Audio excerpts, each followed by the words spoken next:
You get? Right? Okay.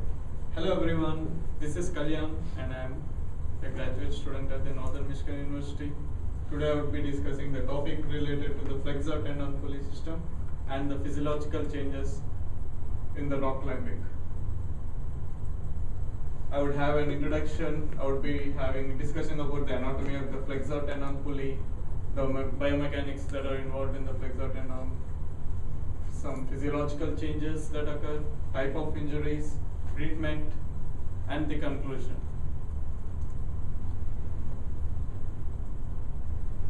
The purpose of this presentation is to review the injuries related to the rock climbing and few physiological changes that are involved during the rock climbing. And it also discusses about the management of the flexor tendon injuries that are usually encountered in the rock climbing. Well, rock climbing is defined as an activity in which the participants climb up, down, or across the natural rocks or artificial rock walls.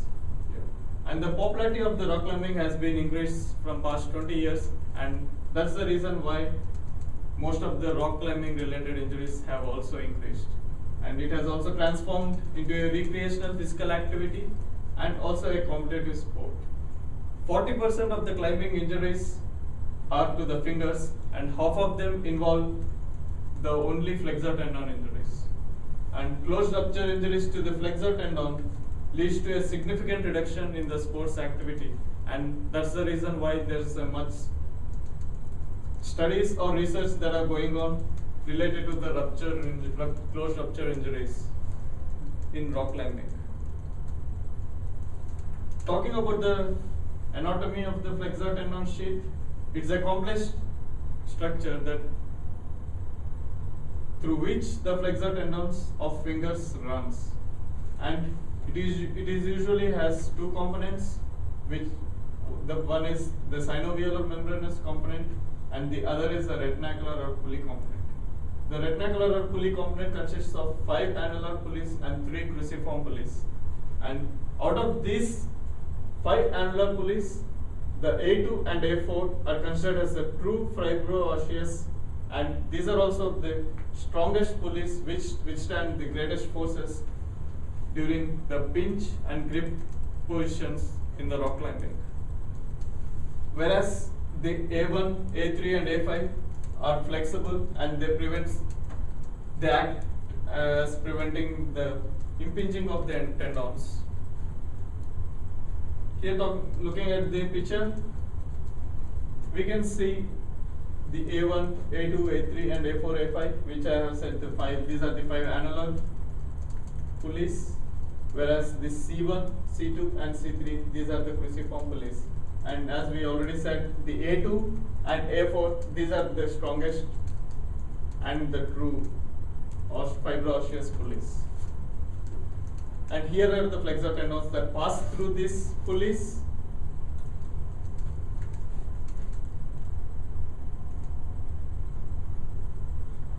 Talking about the biomechanics, rock climbing is a unique sport activity wherein the whole body weight is placed on just the distal fingers. And as we know, the body structure of us is created wherein our leg bears the most of the body weight, our spine bears, but not the fingers.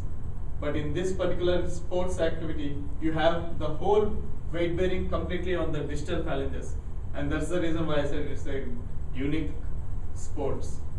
And the rock climbers usually use a unique grip configuration which is called a crimp grip position, and this position leads to the increased loads on the pulleys, and that's the reason why they have a lot of crimp position related injuries wherein the flexor tendon pulleys are involved. The crimp grip position usually has the crimp grip position usually involves the 90 to 100 degrees flexion at the proximal interphalangeal joint and hyperextension at the distal interphalangeal joint. And these grip positions are usually closed, either closed or open, and the closed grip position can be involved only in this closed grip, wherein the thumb pushes over the. Okay, well, let's talk about the crimp position. This crimp grip position can be of two types: open grip or closed grip. In the closed grip, the thumb pushes over the index finger, wherein it has an extra support, and that's the reason why most of the rock climbers use crimp grip position, wherein they have the chance of having the extra support of the thumb, and this is seen only in the crimp grip position. Here we can observe the crimp grip positions. That is the open, whereas there is no support of the thumb in here, and this is the closed where he has the support over the index finger. And we can observe in here, it is about 90 to 100 degrees flexion at the proximal interphalangeal joint and hyperextension at the distal interphalangeal joint. Talking about few physiological changes, there are few changes that are usually encountered during the rock climbing. The first one is oxygen consumption, heart rate and blood pressure, blood lactate, and the muscle fatigue. Talking about the oxygen consumption, there are two different misconceptions. There are two different statements usually in this, where we have Mr.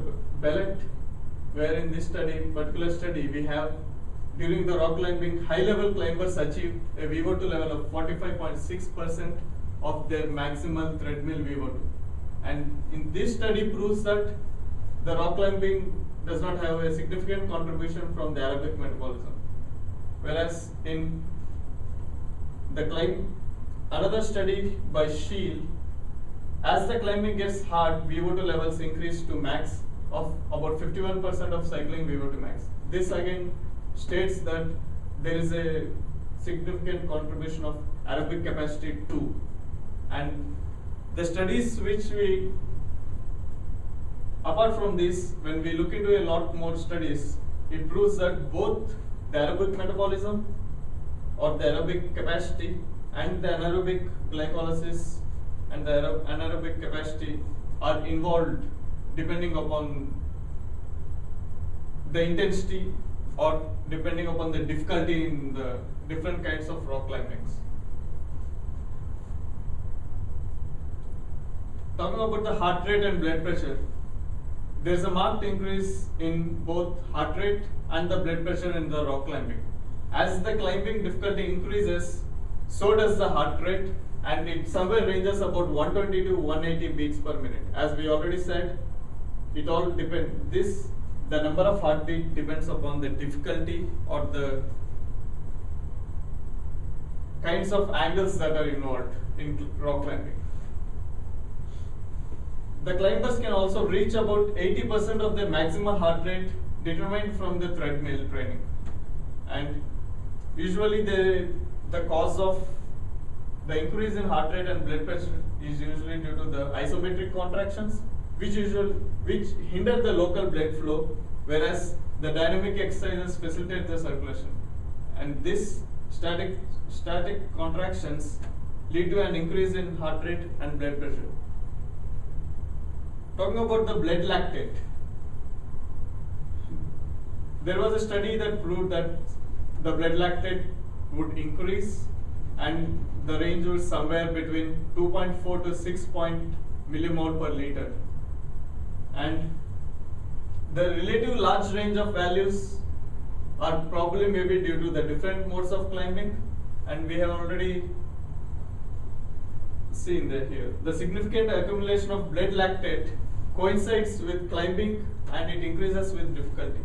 And we can also say that the active recovery in the blood lactate is more when compared to the passive recovery in rock climbing. Here are a few studies about the blood lactate concentration, wherein we can observe all the baseline levels, where in before the rock climbing and after the rock climbing. We can see that there's a marked increase in the blood lactate levels after the rock climbing. Muscle fatigue.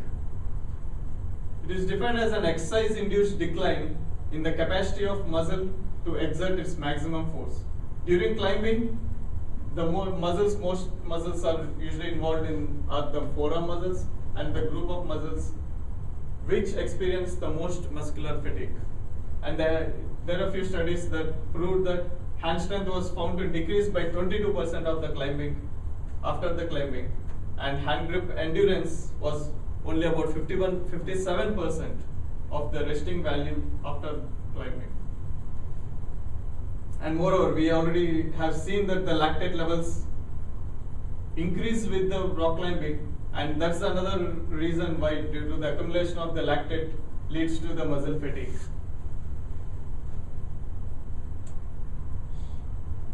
Talking about the injury, there are biomechanical studies where they prove that particularly the A2 are most prone for injuries during the eccentrical loading, and that is due to the high friction generated between the pulley and the flexor tendon. And the symptoms usually like loud pop can be heard, or sudden onset of pain, swelling over the affected pulley, and sometimes an acute hematoma. The most common type of injuries that usually observed are the bowstringing injury, where we can see the two sequential complete rupture of the pulleys in the bowstringing. And injuries to the cruciate ligaments, cruciate pulleys, are usually very rare in the rock climbing, and usually these kind of injuries to this cruciate pulleys occur solely due to the torsion forces. Here we can see the bowstringing injury, where you have the flexor tendon passing through the annular pulleys, and in this injury you have two sequential ruptures of both the A2 and A3 annular pulleys.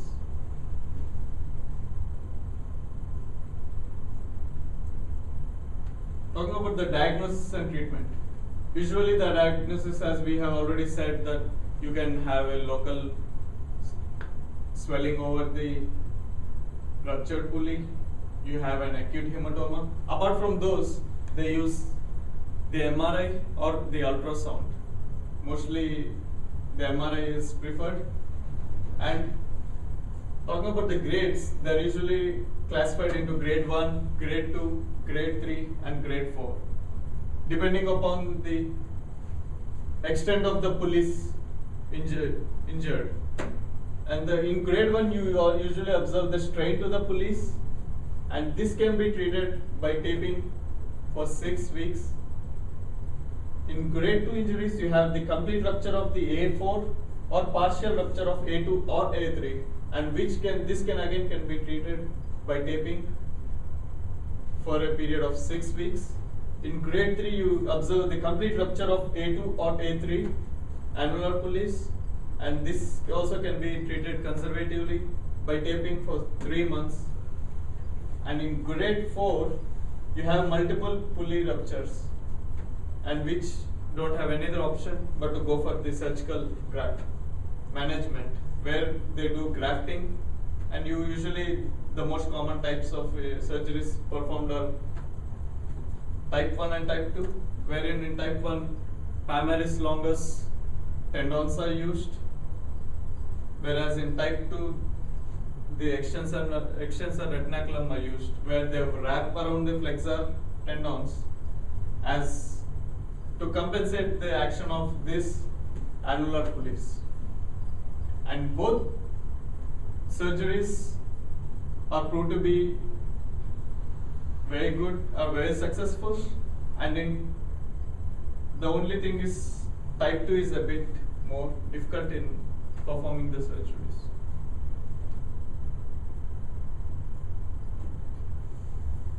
Well, this review of this discussion, I would like to conclude that this proves there is a significant rise in injuries during the rock climbing. We can observe few significant physiological changes during rock climbing, and when this can be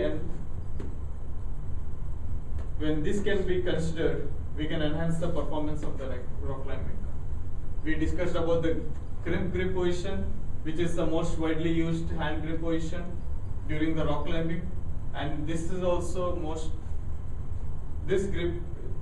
position is also most prone for injuries, and to some extent, not completely, but to some extent we can prevent it by taping. This study also concludes that from grade 1, grade 2 and grade 3 injuries can be treated by just some conservative management by the method of taping, whereas grade 4, where we don't have any other option but to go with the surgical procedure, wherein we use the grafting techniques for the surgery. And here are my references, and thank you.